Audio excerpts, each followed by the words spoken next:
The views expressed are solely those of the speaker and not necessarily those of Paltalk.com, AVM Software, or its advertisers.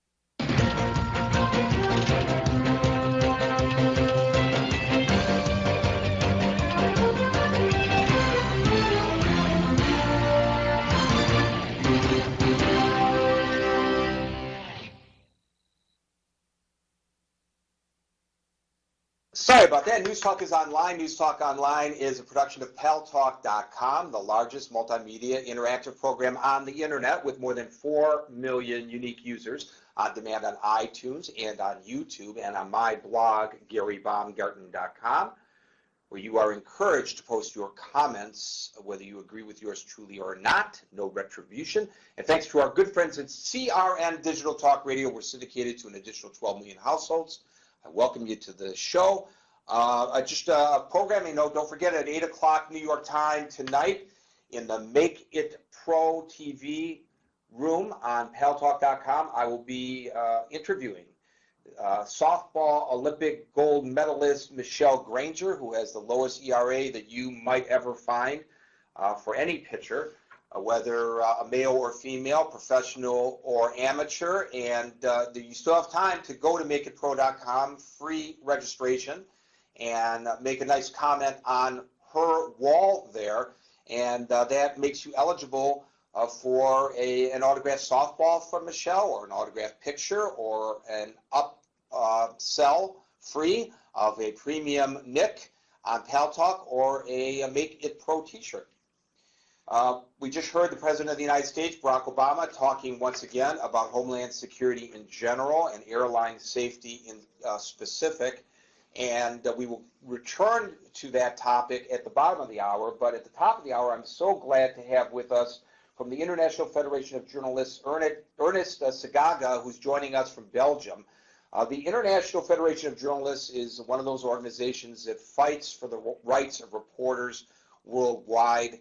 Increasingly, those that they are defending are people who are not just from the traditional media, the television, radio, and newspapers and wire services, but also those who are, like we, using the internet to get news out. And increasingly, the internet is the only way to get news out uncensored from hotspots, including Iran. And as those of you who are regular members of my audience know, the situation in Iran, the human rights violations there and elsewhere are main topics on this program. We speak out forthrightly against human rights violations wherever we find them, no matter where in the world, even here in the United States of America.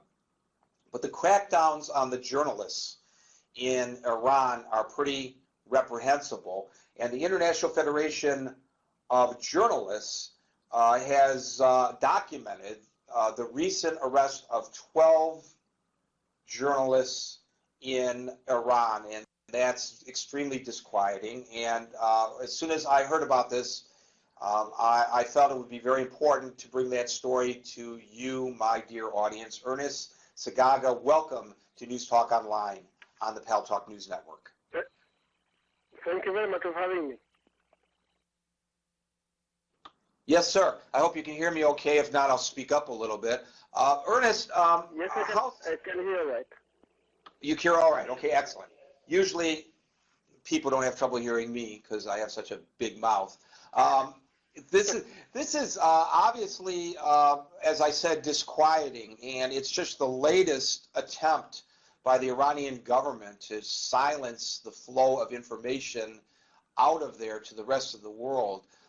Tell us what we know about the 12 journalists who were recently incarcerated, and do we know their conditions and locations? Well, thank you very much, and can I first of all commend you for your commitment to speaking out against violations of journalists online, including. What we know in Iran actually is not new. We have seen it ever since June when there were elections in that country. And following those, that poll, there was unprecedented unrest in Iran, people showing their defiance and their opposition to the regime. Now, the people who have been targeted most have been the media. especially online media. The reason being that it's the one media that the government cannot control, cannot censor. And last week as well, there were demonstrations in Iran, and again, journalists were prevented from reporting those protests. And again, those journalists who are still in Iran, who are still independent, trying to do their work, were targeted. We have recorded, as you said, about 12 journalists who have been arrested last week only. And we know very little about their present situation simply because there has been no communication. We know they have been arrested. Many of them have been arrested at their own homes and taken to different prisons. So there is very little information coming out of Iran, and that is why we are again requesting the authorities to say where they're holding our colleagues, why they are holding them, and actually we are asking them to release them now.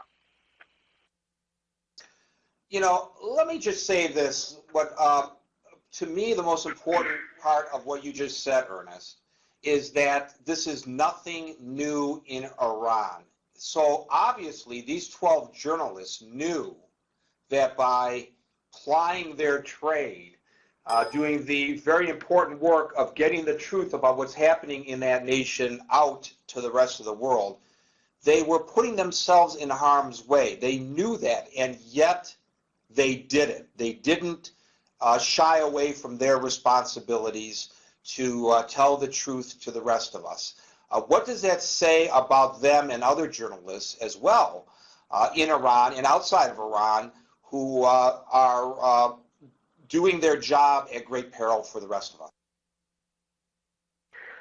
I think what it says about them is basically the good image that they give to our profession, all of us.